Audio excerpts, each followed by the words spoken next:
क्या आपने कभी सोचा है कि हिमालय के इन बर्फीले खामोश पहाड़ों में क्या राज छुपे हो सकते हैं?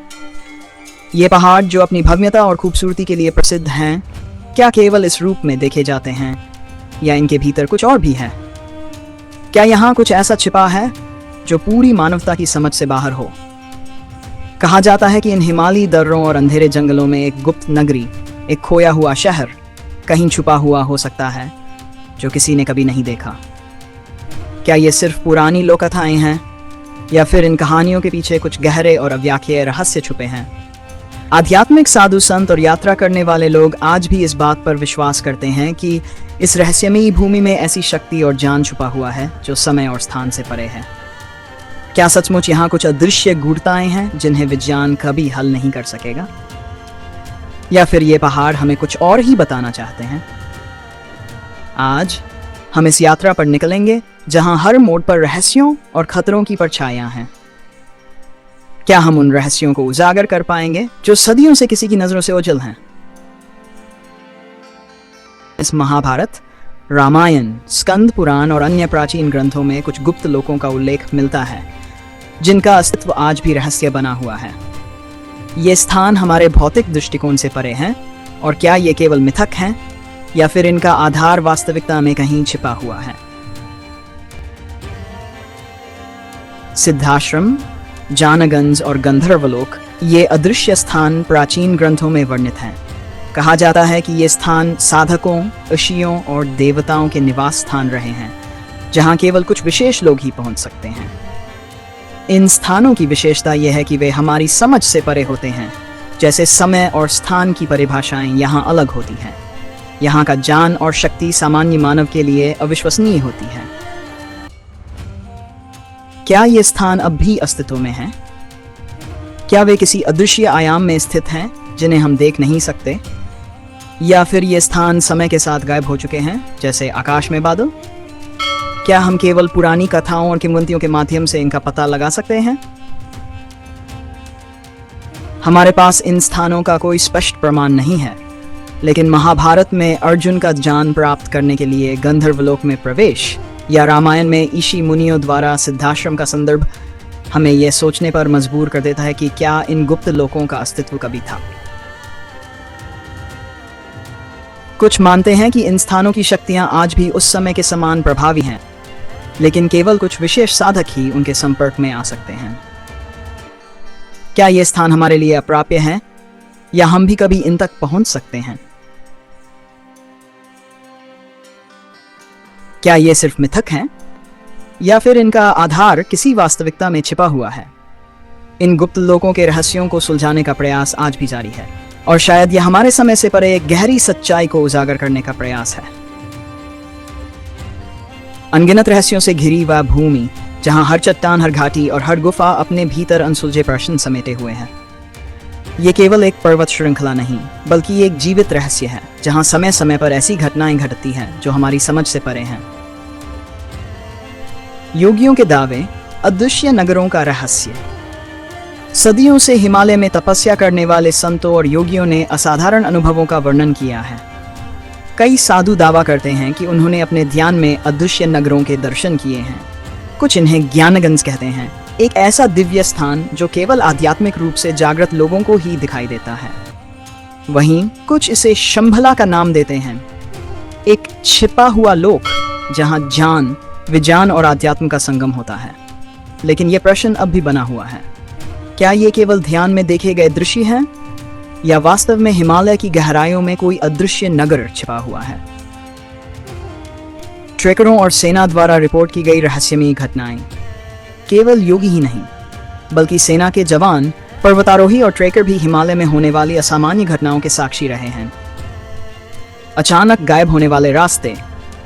कई ट्रेकरों और पर्वतारोहियों ने एक अजीब अनुभव साझा किया है। वे एक साफ रास्ते पर चल रहे थे, लेकिन अचानक वह रास्ता धुंध में गायब हो गया। वे उसी स्थान पर घंटों घूमते रहे, लेकिन कोई भी दिशा स्पष्ट नहीं हुई। कुछ का कहना है कि यह सिर्फ मौसम का प्रभाव हो सकता है, लेकिन कई लोगों का मानना है कि यह किसी अदृश्य शक्ति का प्रभाव था जो उन्हें आगे बढ़ने से रोक रही थी। रहस्यमयी रोशनियां और स्थानीय लोग दावा करते हैं कि कि उन्होंने आकाश से उतरती रोशनियों को देखा है। कभी ये रोशनियां झिलमिलाती हैं और फिर अचानक लुप्त हो जाती हैं।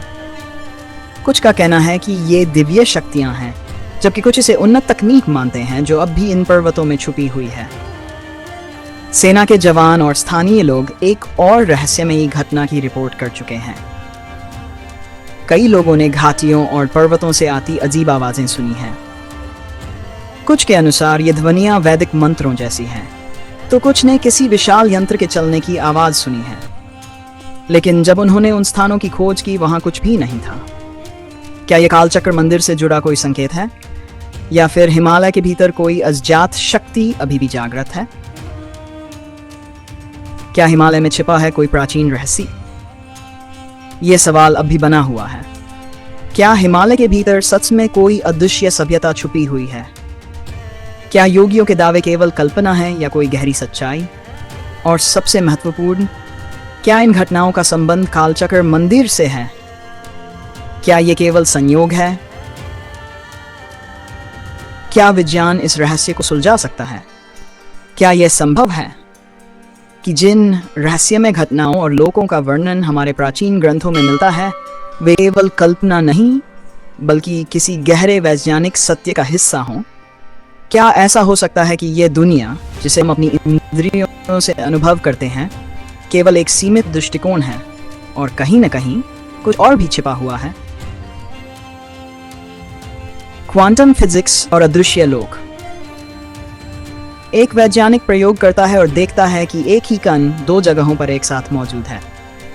विशेष रूप से क्वांटम भौतिकी ये मानता है कि हमारे ब्रह्मांड की प्रकृति स्थूल नहीं बल्कि अत्यंत रहस्यमय है। क्वांटम यांत्रिकी में एक अवधारणा है सुपरपोजिशन, यानी एक ही कण दो स्थानों पर एक साथ मौजूद हो सकता है। और फिर आती है क्वांटम एंटेंगलमेंट, जहां दो कण आपस में इस तरह जुड़े होते हैं कि वे लाखों किलोमीटर दूर होते हुए भी एक दूसरे की स्थिति को प्रभावित कर सकते हैं। क्या यह संभव है कि जिन अदृश्य लोकों की बात हमारे प्राचीन ग्रंथों में की गई है, वे वास्तव में किसी समानांतर ब्रह्मांड का हिस्सा हों?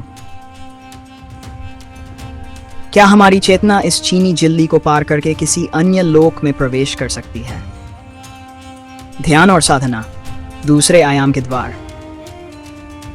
हजारों वर्षों से ऋषि मुनि और साधक ये मानते आए हैं कि ध्यान और साधना केवल आत्मा की शुद्धि का मार्ग नहीं बल्कि चेतना के विस्तार का भी साधन है। योग सूत्रों में एक रहस्यमयी प्रक्रिया का वर्णन किया गया है, संयम। यह एक ऐसी स्थिति है जहां ध्यान, धारणा और समाधि तीनों एक साथ होते हैं। संयम के द्वारा साधक किसी भी वस्तु के वास्तविक स्वरूप को जान सकता है, और कुछ ग्रंथों में यह भी संकेत मिलता है कि ध्यान की चरम अवस्था में एक साधक किसी दूसरे लोक तक भी पहुंच सकता है। क्या यह केवल एक आध्यात्मिक अनुभव है या फिर किसी और भौतिक नियम का हिस्सा? क्या यह ध्यान और साधना की शक्ति ही है जो हमारे और इन रहस्यमयी लोकों के बीच की कड़ी है? वैज्ञानिक और आध्यात्मिक दृष्टिकोण का संगम।